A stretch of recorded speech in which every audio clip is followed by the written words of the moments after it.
Fantastic. Well, as I was saying, welcome to our first webinar in the UK. I'm Bree and I'm Campaigns Director for Change.org in the UK. We're very glad to be here speaking to you all today.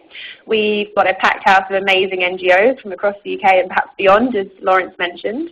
And Lawrence is our non-profit community manager who, as you've probably guessed, is based in San Francisco. So we're just going to go through the agenda. We're going to be talking first bit about Change.org and who we are, and then we're going to talk about why online petitions and why you should be using them. We're then going to discuss some great examples of petitions that we've seen in the UK, and then we're going to move on to how you can start your own petition as an organisation. We'll also briefly mention sponsored campaigns, and there'll be time for questions throughout. We'll take sort of pauses throughout after each section if any of you have questions. So please feel free to enter questions into the Ready Talk chat window on the lower left of the webinar window, and we will stop and take those questions at various points. As you've just seen, we will be recording this webinar, and we're going to send around a link to slides and recording shortly after. So moving firstly into Change.org and who we are. As many of you may know a lot about us, and others maybe the first time you've heard about us. But Change.org is an open platform that empowers anyone, anywhere to create petitions to make real change and connects organisations with passionate supporters. This is where people and organisations can come to start, join and win campaigns for causes they care about. So we're excited to say that Change.org is in the UK. We started a UK team late last year and we've been growing ever since, and that's why we're keen to talk to you all today. We've got a great team of people working in the campaign, on campaigns in the UK, only a small team, but we're doing some great work already and supporting the petitions started on the platform. We've seen some great campaigns happening from both individuals and organisations, which we'll be talking through later today. So over to Lawrence. Great, thank you, Bree. And a bit more about Change.org. We are a social benefit corporation with a really exciting business model. Our primary mission is to, apart from empowering individuals to create change, is to support our NGO clients in building communities to achieve their missions by connecting them to the right supporters to help with online advocacy and email fundraising. So to give you an example of how it works, there's a really popular campaign in the U.S. end of last year. It was started by a recent college graduate named Molly Catchpole in Washington, D.C.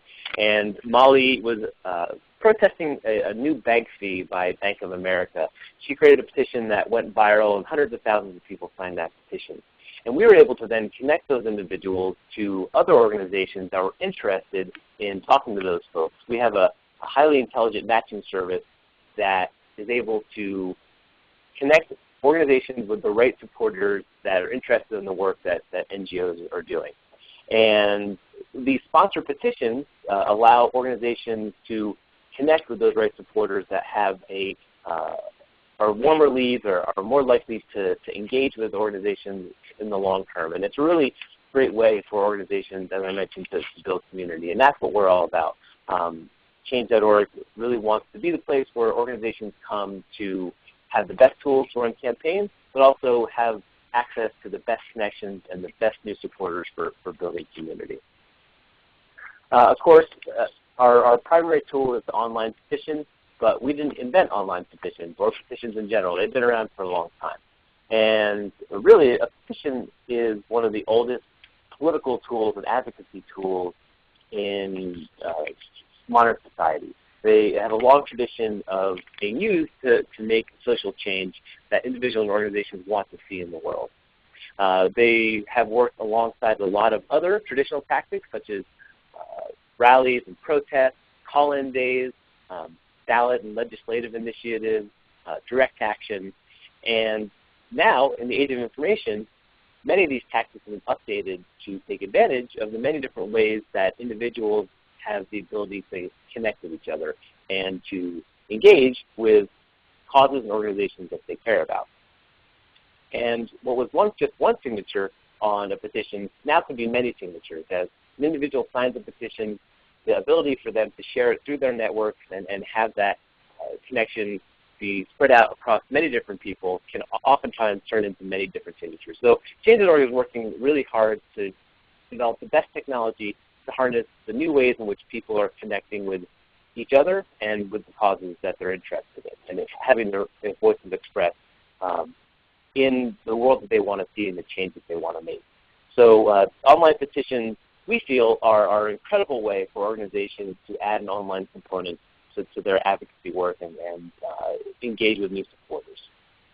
So we're working really hard to make the best platform with the best tools for help with your work. And we've seen a lot of activity on our site because of that. But right now, some quick numbers to show you where we're at. Over 10 million active users each month come to change.org to take action on causes that they care about in over 150 different countries. And organizations are also on our platform. They're seeing that activity by individuals, and they're taking advantage of it to the tune of over 25 million signatures in the last year or so. And that's a huge, incredible collective impact if you think about all those individuals that organizations have been able to connect to excuse me, through the incredible community of change.org. And we're also seeing a ton of activity in the UK, which Bree will talk about now.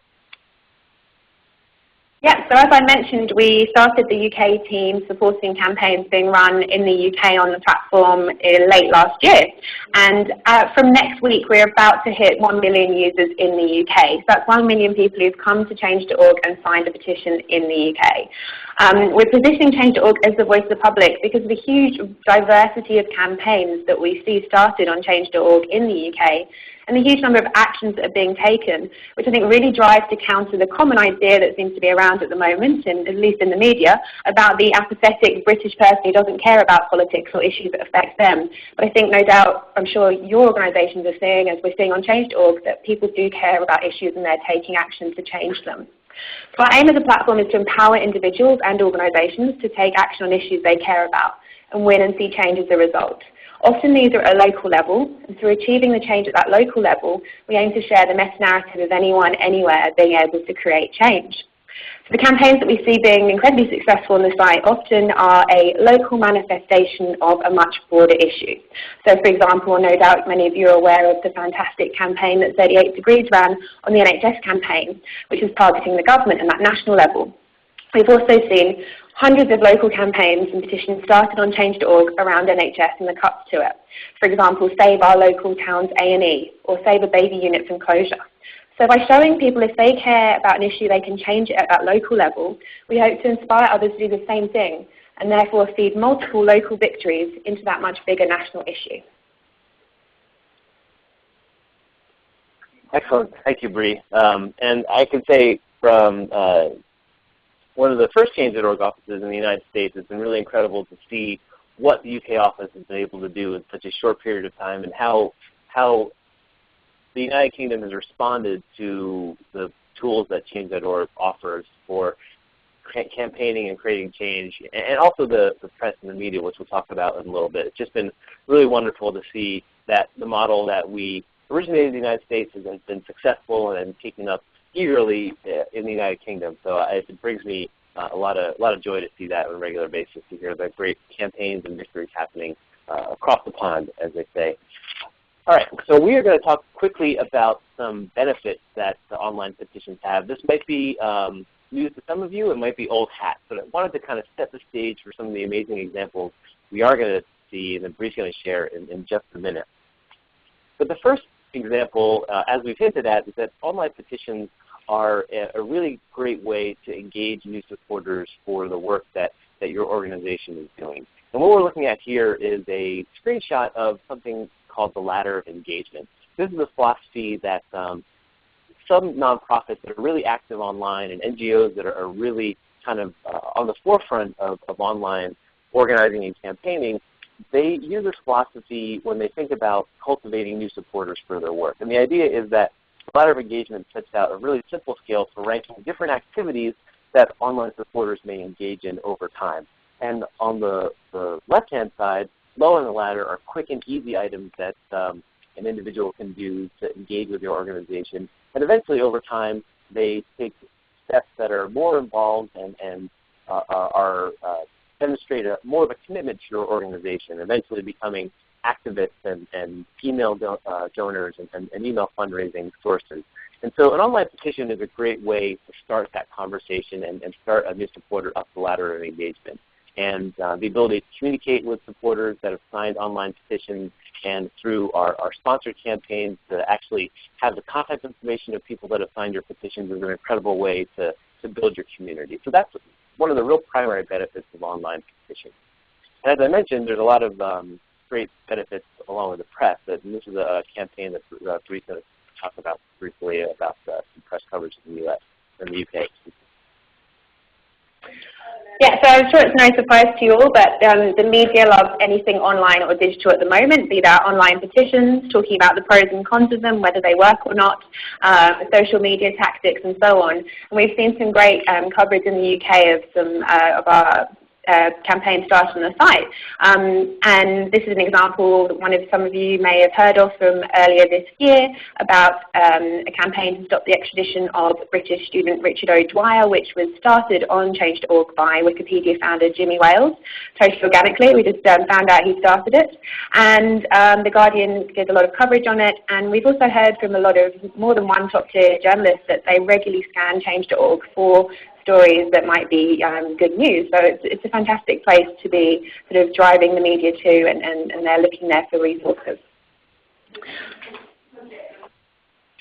Yes, and finally, the last benefit I want to talk about before we get into some real-world examples is that petitions are a great source of pressure for the campaigns that you're working on, a great way to not only alert the decision makers that you're working with that can bring about the change that you want to see, but also a great way to sort of up the pressure on them and get them to respond. So this is a screenshot of a petition delivery to Apple stores across the globe. This one happened to be in Washington, D.C., but it was coordinated with a delivery in London and in San Francisco and in India. So petitions are a significant amount of pressure that can be brought on a decision maker that you need to convince to make the change you want to achieve in the advocacy work you're doing.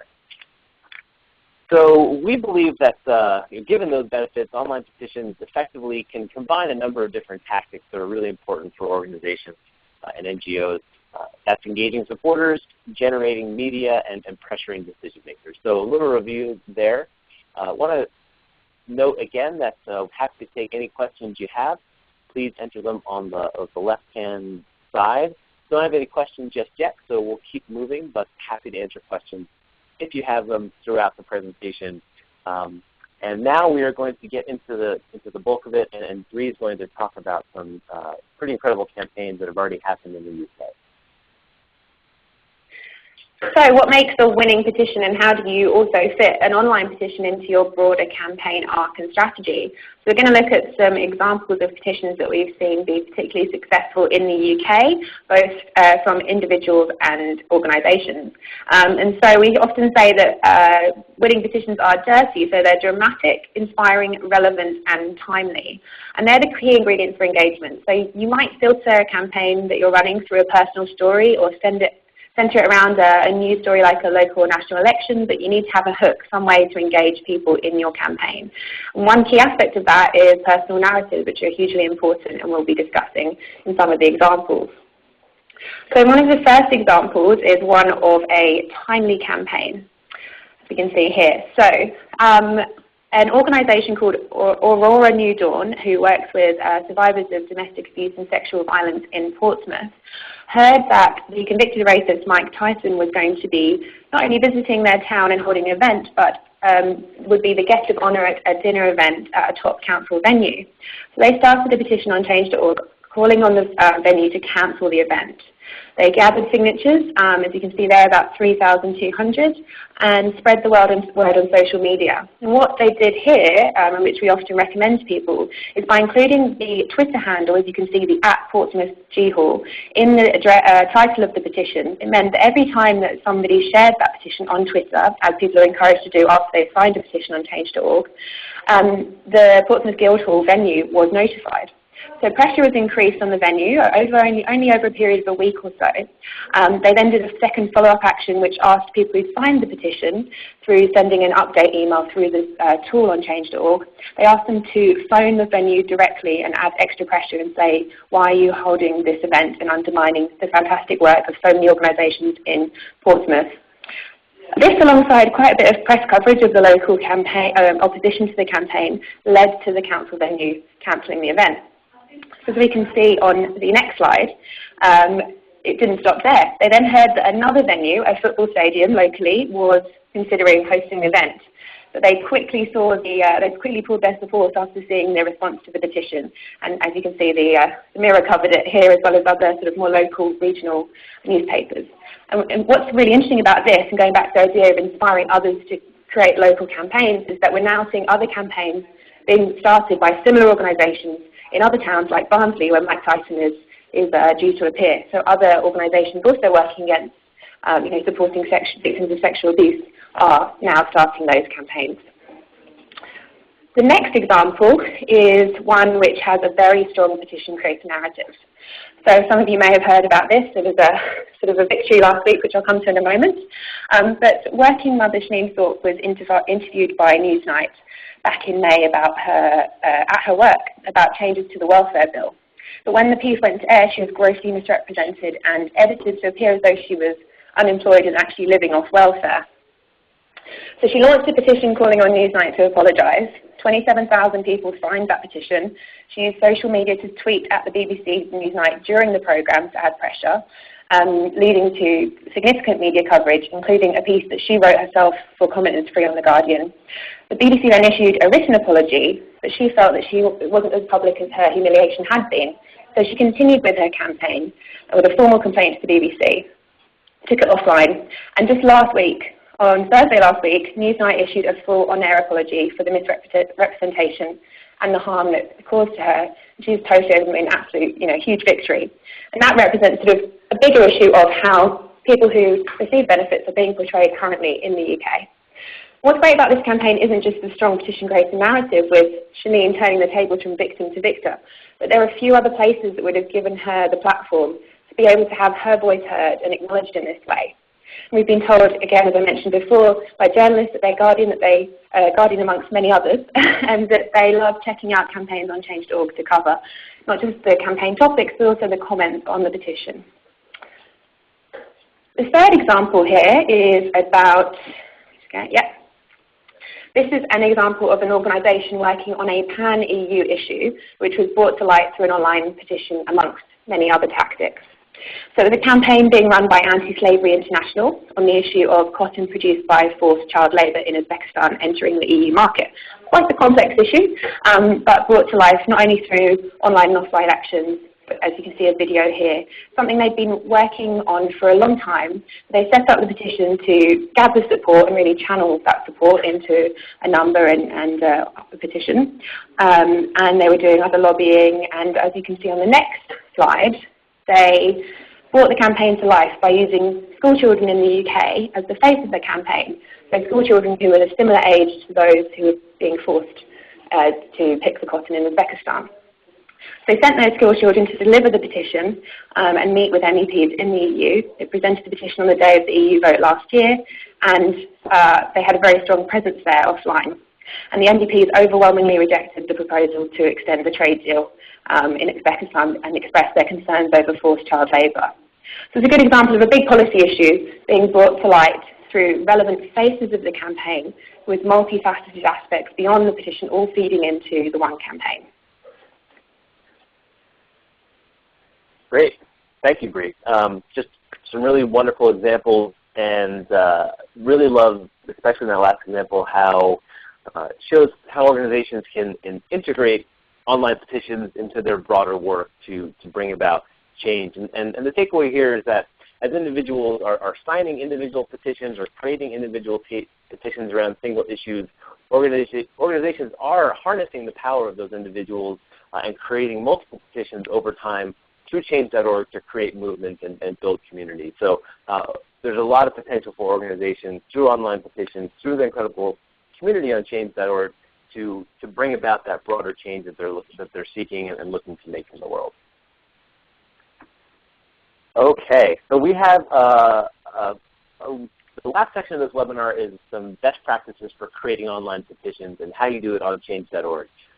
We're going to get into some nitty-gritty details here. If you have questions, please enter them in the chat window on the left-hand side of the screen. This might prompt some questions for you because we're going to go through the specifics of creating a petition. And that starts on change.org with creating a profile for your organization. And we're looking here at a demonstration profile I've created for a stake organization in the United States called Oakland Cares. To get started, click on the register an organization or add an organization link on the bottom left-hand corner of change.org, and you'll be prompted to answer a couple quick questions about your organization, title, description, and a URL. Also, take some time to add a logo, because as you create petitions on change.org, there's a lot of opportunity for branding and exposure of your organization to new individuals. So it's a simple process, and if you feel like checking it out right now, feel free to do so. I don't mind if you multitask and fool around on change.org while we're talking, because that would make me very happy. So, but it's really simple, and to get started and reap the benefits that an organization has on change.org, you do need to create a profile. And there are some specific benefits that organizations have that individuals do not, that we'll talk about in just a minute.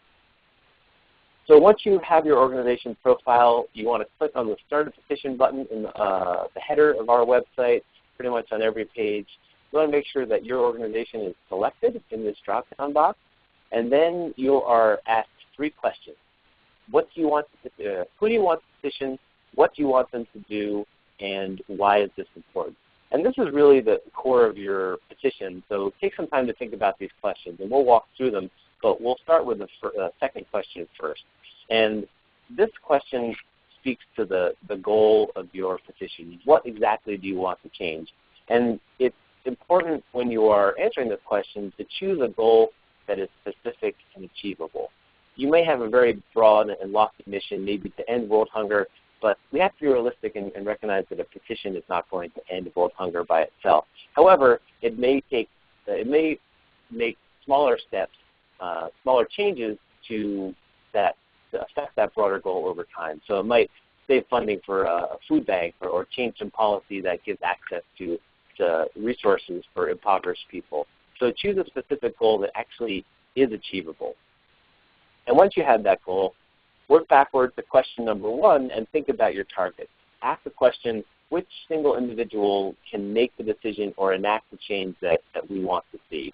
This could be an elected official, a business, or maybe even an individual, but it has to be someone with power over the situation that you want to change.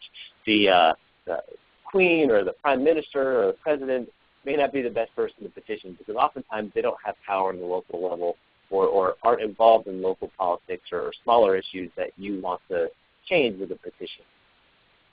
And this is what we call targeting, and the more strategic side of the petition. That you want to target your petition smartly and find the right people that can help you.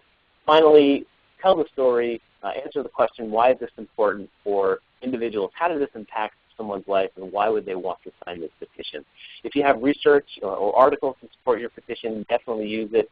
And remember, as Bree mentioned, make your petition sturdy, dramatic, inspiring, relevant, and timely. And a great way to do that, again, is through a personal narrative. If you are an NGO or organization, you still can tell your story through the eyes of someone whose life is affected by the situation they're trying to change. Once you have those 3 questions entered, you want to click the big red Start My Petition button, and you'll see this petition here. It looks a little empty, so there are a couple things that you need to do to get this petition ready to share. And first and foremost is adding an image. But there's a couple things that I want to walk you through, kind of like a checklist for best practices for petitions. So you need to edit your petition from here, and you do that by clicking on the Manage My Petition link in the upper right-hand corner. And we are taken to the Edit Your Petition page. And you see here an email field. And I want to mention, I don't think we mentioned this earlier, that every time someone signs a petition on change.org, an email is sent on their behalf to the decision maker that's being targeted. So in the case of my petition, I'm targeting the City of Oakland Department of Public Works. And so I need to add their email so they actually receive the petition letters every time someone signs the email. If you don't add that email, folks won't know about your petition. So this is really important You can add multiple targets. If there's other people involved with making decisions around this issue, please go ahead and do that.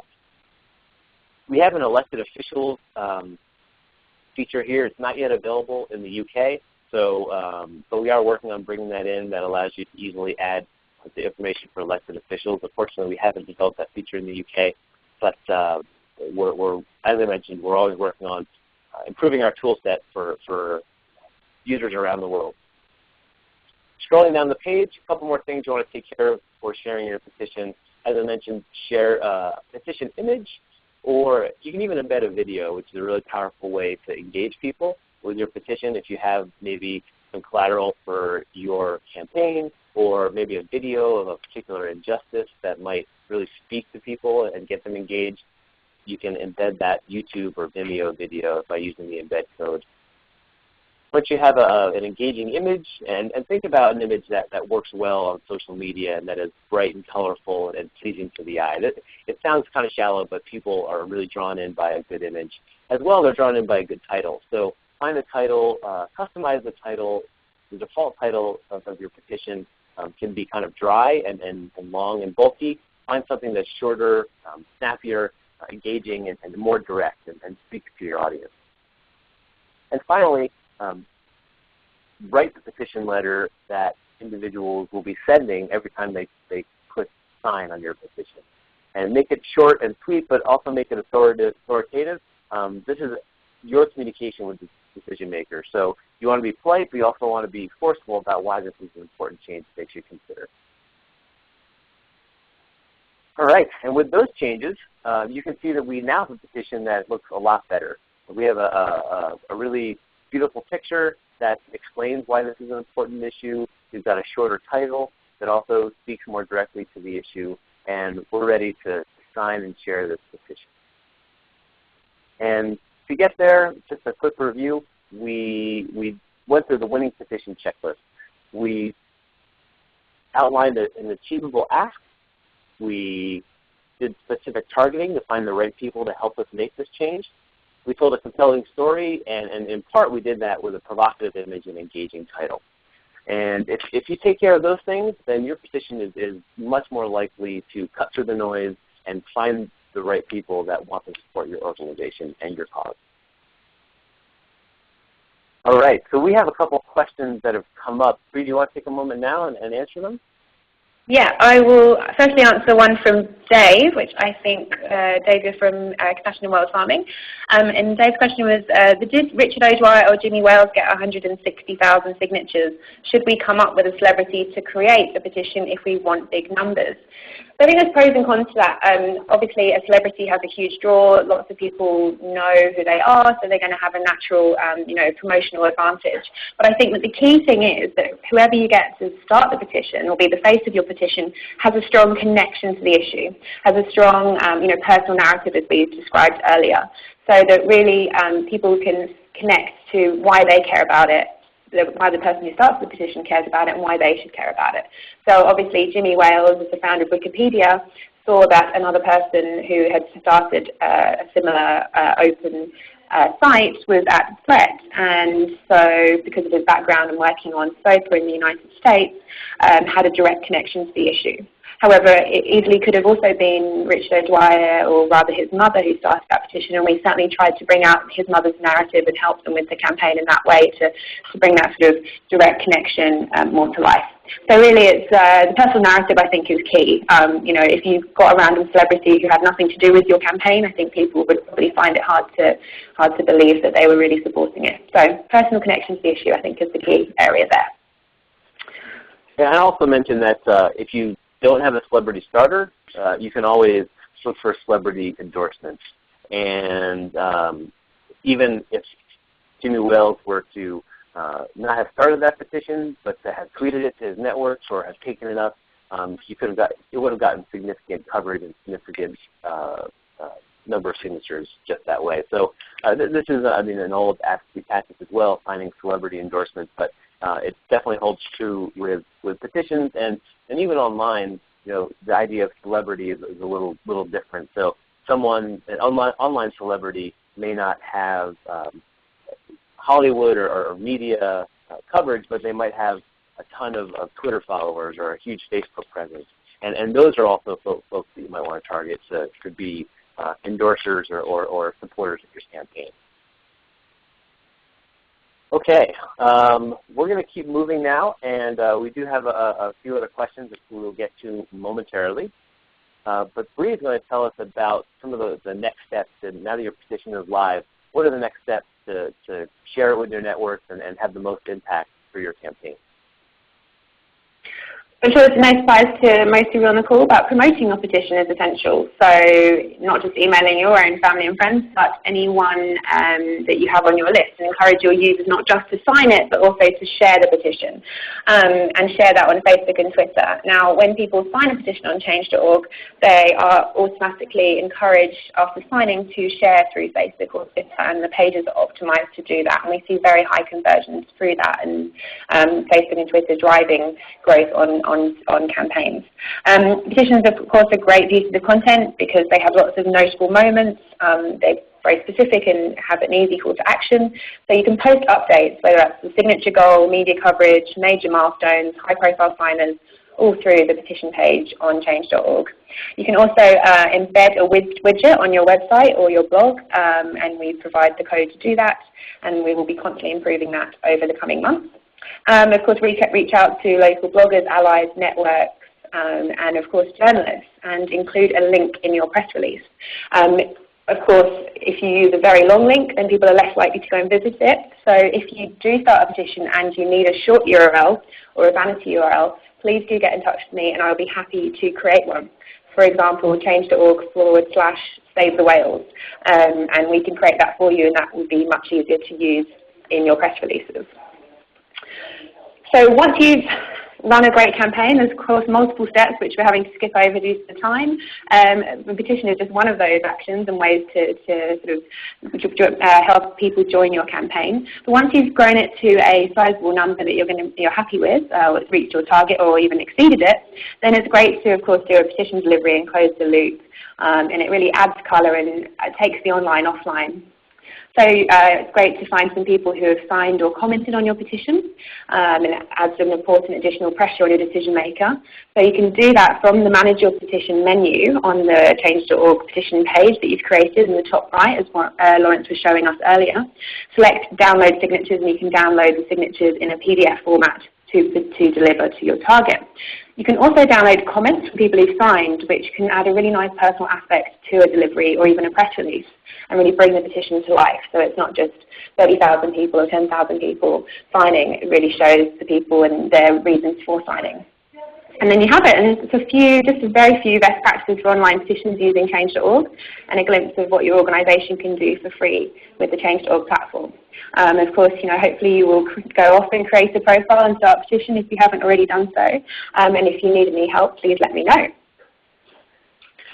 Awesome. And as we wrap up here and have time for more questions, I want to tell you about benefits that organizations have by using change.org. And I think this is something that's really unique to change.org.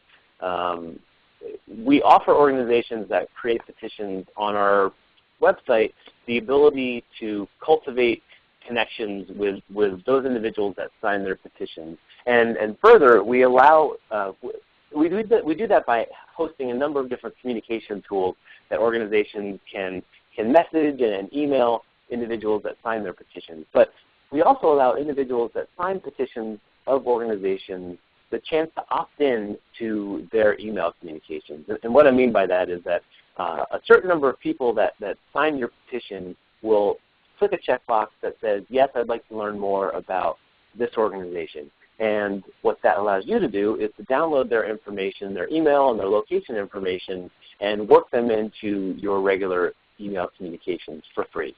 And so this is not going to be everyone that signed your petition, but this is a great way to start building your list and experimenting with what you can do to engage new supporters through the online petition tactics. And you can only do that if you create a profile as an organization. Individuals don't have this benefit because individuals don't have the same need to cultivate supporters over time, whether it's for continued advocacy or email fundraising. We recognize that organizations have different needs for online campaigning than individuals. And so that's why we offer this benefit. Of course, we also offer our sponsor campaigns paid service, which is for organizations that are actively involved with regular email advocacy or online fundraising through email. They do regular email campaigns, and they're looking for new supporters to cultivate into online donors or online activists. And so a sponsor campaign uses our matching tool that I talked about earlier, that technology we have to connect individuals that have already taken action on our platform with organizations that are doing similar work that we think, that we know that those individuals will care about. It's a way for organizations to, in a way, promote their work to a highly targeted, very passionate segment of our user base that's more likely over time to engage with the work of that organization. And what you get with a sponsor campaign is full contact information for individuals. We guarantee that these individuals are going to be new to your list, and they will be, as I mentioned, targeted to be interested in the work they're doing. And this leads to, as I mentioned, higher click-through rates and a higher return on investment over time than other lead generation sources that you might have through live events or maybe through Facebook. We've found consistently that, and organizations that work with us, our clients have found consistently that new supporters that are cultivated through this online petition source are more active over time. And that's a great service to offer. We're really proud to support the work of organizations with this service. And of course, it's done in a way that's predictable pricing that allows organizations to know what they're getting and to really plan accordingly with their budgeting for the next season and the next fundraising cycle. If you want to talk more about sponsor campaigns, we're starting to do, we're not totally active yet in the United Kingdom, but we are starting to do a little bit of this internationally. But I'd be happy to talk more about that. Won't say anything else, but did want to let you know, kind of go back to the talk about our business model earlier, and let you know if your organization is interested in learning more that we have information for you, and I'd be happy to talk. And along those lines, myself and Bree would be happy to talk to you about any questions you have. If you do have questions, we have some time now. Of course, Bree is available. Her email is on the screen right now. And I do want to mention before we take some questions that we have some more in-depth guides available at change.org/guides. They go into further detail of some of the topics we talked about today, and I think you'll find some great information. We do host regular webinars about further detail about online petitions and email fundraising, and we'll be hosting a webinar later this month about testing. And so we're trying to share all of the excellent expertise that we have on our team with you so that you're more effective in your work. So thank you for your time today. Bree, thank you for presenting with me and sharing some of the amazing stories that have already transpired on change.org in the UK. And now we will take some questions. Please enter questions in the chat window, and we have plenty of time, so we'll keep going as long as folks have questions. But a question from Sarah came in about engaging networks and their new tool that is coming out, that the local petitions and email and other things that the question is, why would you use change.org instead of some other CRM or contact relationship management tool that has a petition tool? So there's a couple differences between what change.org does and what someone like something like Engaging Networks, their CRM tool, does. There's a lot of, and I hope folks understand the term CRM, but that's basically a way to manage your contacts and email them and message them and also do online fundraising. And change.org is not a CRM. What we are is the world's leading petition tool.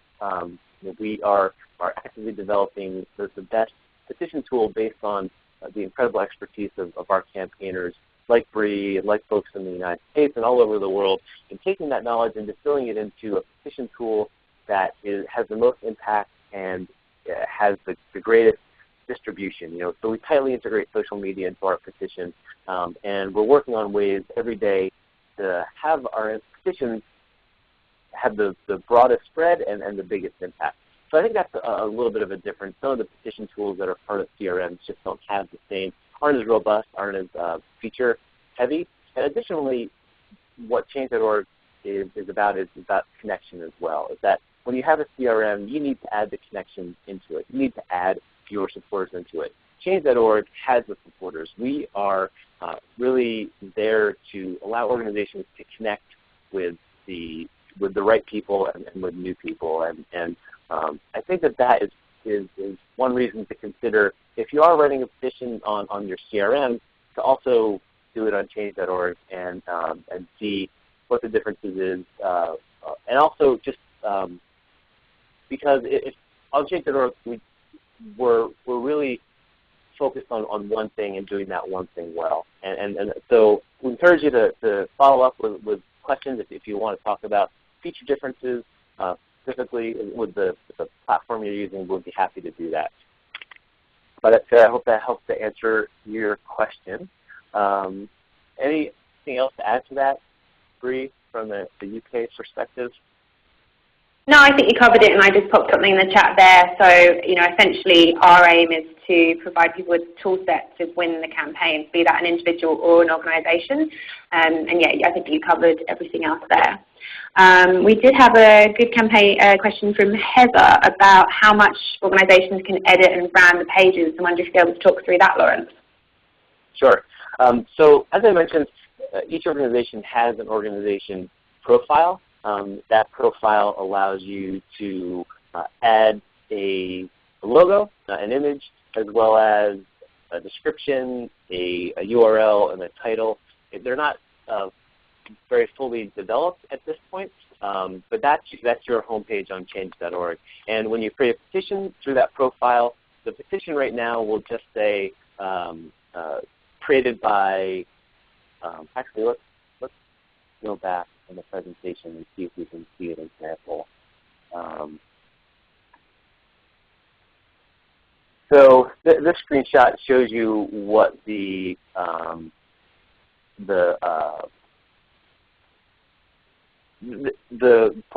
part that's highlighted is where your organization would be represented. So there's not a lot of opportunity as of yet to brand petitions. But we are developing tools. We're developing an API that allows individuals and organizations to take our petitions and utilize them on other websites. So that's in the works, and it's going to be really exciting when it's ready. Actually, right now, we do have a petition widget that allows you to embed your petition on your website free of charge. It also allows individuals to sign your petition on their website, on your website, without ever having to leave. So again, that allows you to extend the reach of your petition, but also in the case of your brand, it allows you to control your brand a bit more and also keep individuals within your online ecosystem if you're interested and concerned about that. So one thing I'll also mention is that with organization profiles, we allow multiple admins, so you can have multiple staff from your organization creating petitions, managing petitions, sharing petitions, etc. So, but we are actively building out more features for organizations. So this is just the start of what you're going to see. Okay. Let's see. Other questions? I think that was most of the questions we had through, so if anyone else does have any questions, pop them into the chat, or as Lawrence mentioned, feel free to get in touch with me afterwards via email. Yeah. All right. Well, it looks like we'll filibuster here for a moment to see if anyone else comes up with additional questions. But in the meantime, thank you again, and hope that you have learned something about best practices for online petitions, and you've also seen how Change.org can help your organization. And we hope that we'll see you online very soon, and I know that I look forward to checking out your petitions and reading about your work and signing some petitions that you've created on change.org. Anything else that you'd like to share, Bree, as we wrap up? No, as I said, feel free to get in touch. And of course, Sarah's asking if we're going to be sharing the notes in the presentation. We're going to send around the slides and a YouTube recording. I'm sure we can try and involve the notes in there somewhere. So we'll send those round as a follow-up afterwards. And thanks everyone for joining. And of course, not just email, but we are based in London in Old Street. So if any of you, I know a few of you on the list are already meeting up with, but if any of you would like to chat in person and have a coffee, please just get in touch and let me know. And thanks for joining. Great. Take care all. Thanks everyone. Bye.